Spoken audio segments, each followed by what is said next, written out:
मरना होगी कुमड़ा की डाका फरेगी दूठनी लौकी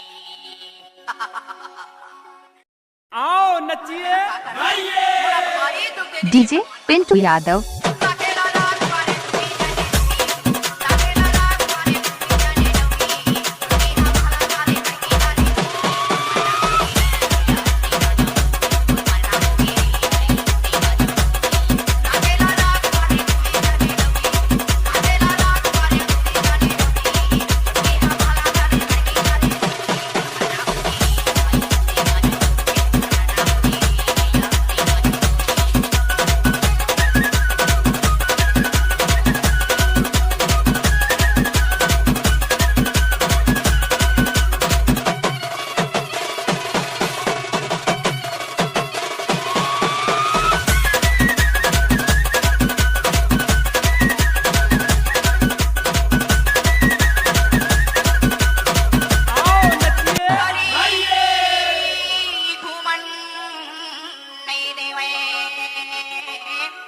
अरे बड़े देते मुलाकारी